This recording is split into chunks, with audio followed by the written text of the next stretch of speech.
What is going on, Trash Talkers? We're back with another episode for you. Today, we continue our series on a deep dive of some of the best college quarterbacks entering the NFL draft.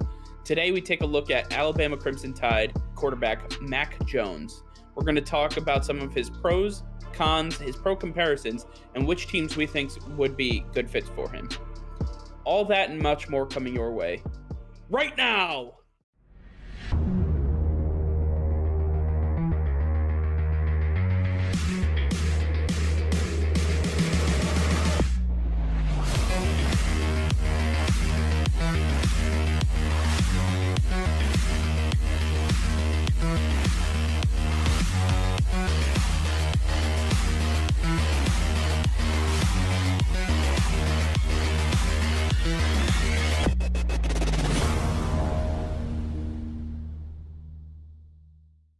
All right, Nick. Well, as the reigning national champion quarterback of the Alabama Crimson Tide, we have Michael McCorkle, Mac Jones, entering the NFL draft. And,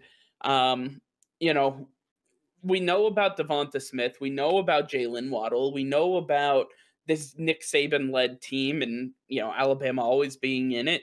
Why don't you tell us a little bit about Mac Jones? Yeah, I mean, if you couldn't guess already, he's 6'3", just like every other quarterback in this draft, and 215 pounds. So he's got a nice size to him, good build, and he's probably the best passer in this draft class by far. But that's where it ends, right? Like he is known as a pure passer. He made Devonta Smith look like an absolute stud last season. That's why he was the Heisman winner. And I think Mac Jones is going to be one of the best throwers coming straight out of the draft in the NFL next season. But there's some questions about Mac Jones because in today's NFL, take a look around. How many immobile quarterbacks do you see? Very few. Only the ones who are going to be future Hall of Famers, Tom Brady, Aaron Rodgers, Drew Brees. And you just don't see them coming out of college anymore. That's where I have trouble with Mac Jones, and I think that's why he's not higher up on a lot of people's draft boards, is because he can't do much with his feet. He never showed it at Alabama, and you're pretty much going to draft this guy because you want an accurate passer. He'll make any pass you want. He'll make great reads, and he'll do all that, but I have trouble with any quarterback who does not know how to run with the football and flush out of the pocket, at least scramble. And on top of that, he does have a little bit of a slow drop back. He's flat-footed in some instances, and he just doesn't know how to extend plays with his feet. A lot of these are small issues, but the major ones is where I talked about him being unable to run with the football. It's just so massive and hard to look past. It's the elephant in the room, and it must be talked about because I don't want this guy on my team because of that reason. I want a guy who's able to play in today's NFL and today's football, and Mac Jones just doesn't live up to that for me. I'm going to start off with the pros because I feel like by the end of this, I will have torn him to shreds. Mac Jones is an incredible passer, and it cannot be taken away from him that by far and away probably has the most accurate ball, short, medium, and deep of anybody in this draft class. So by far and away, his passing skills are top of this draft class. On the negative side of things, he struggles with any sort of read progression whatsoever.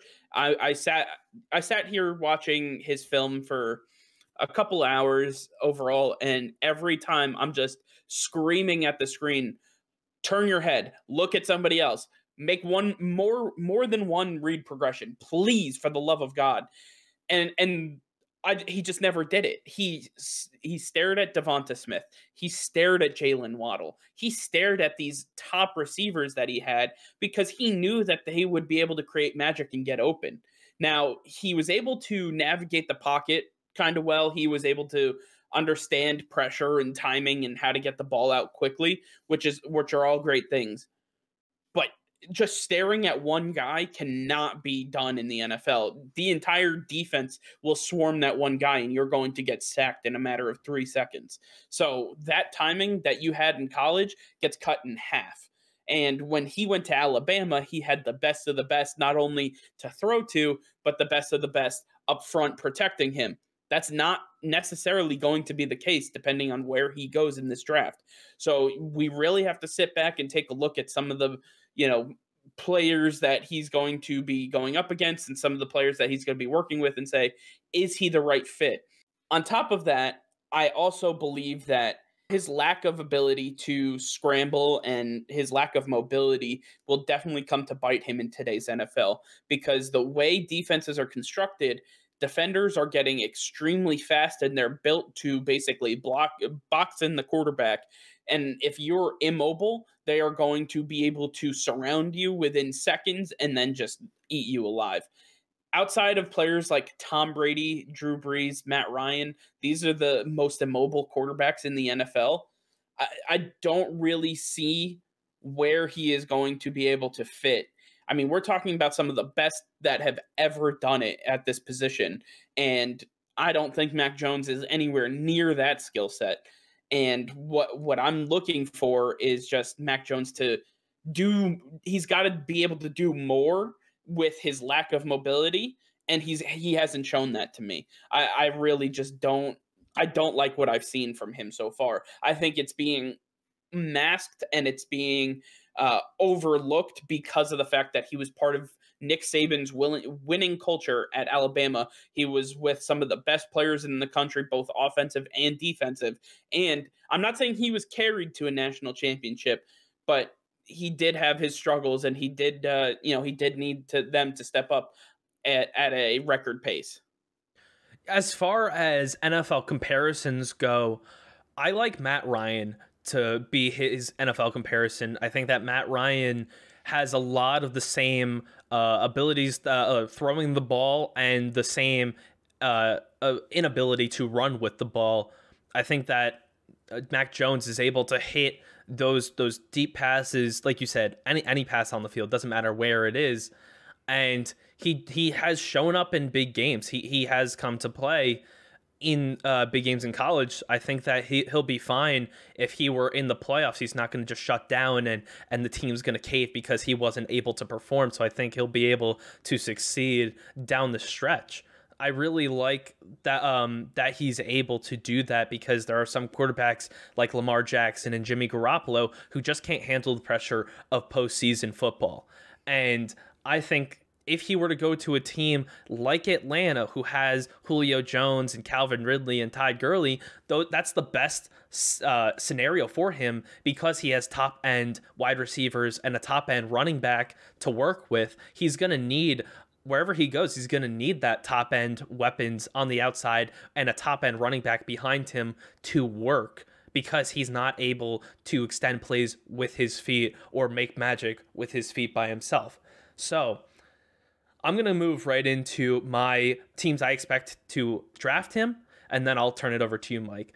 The teams I expect to go after him, and it pains me to say this, starts off with the New England Patriots. I think if you look at the Patriots' history, they've had Tom Brady, they've had Jimmy Garoppolo, they've had Brian Hoyer, they've had a lot of immobile quarterbacks and turned them into success stories. Not all of them have been Tom Brady, but for the most part, they've had success.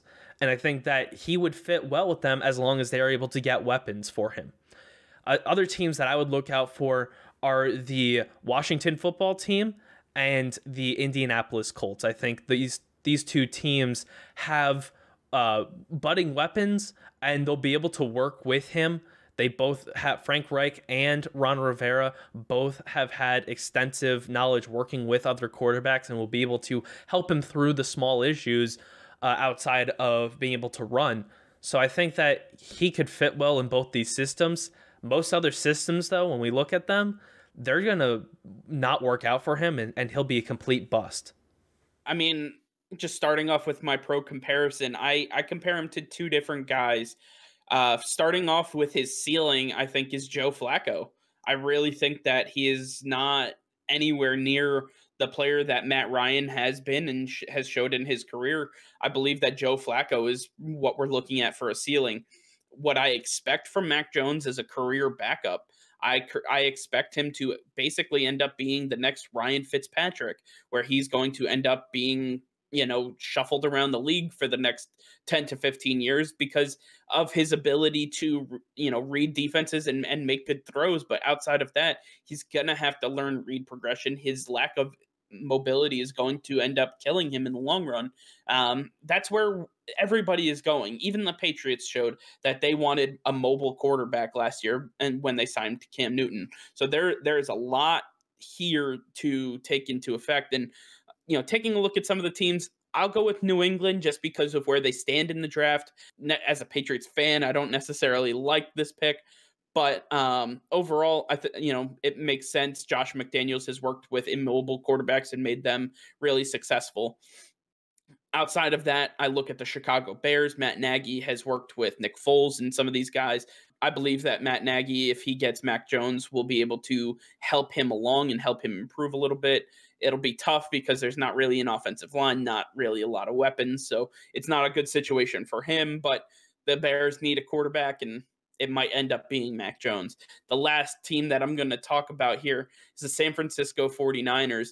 And what they have in Jimmy G, the issue is that he doesn't have a clutch gene. Well, Mac Jones did just win the national championship, so there has to be something there. He's been in the big games. He's been in the big moments. On top of the fact that if your pro comparison, Nick, is Matt Ryan for Mac Jones, we're taking a look at the guy that was his offensive coordinator in Atlanta. Kyle Shanahan knows how to work with these types of quarterbacks. So I would take a look at the 49ers saying, you know what, if he's available in the second round or the third round, let's take a look at Mac Jones and see what we got, because I believe that at that point, it's definitely a shot worth taking, because who knows, he could end up being that Super Bowl MVP Joe Flacco that we talked about.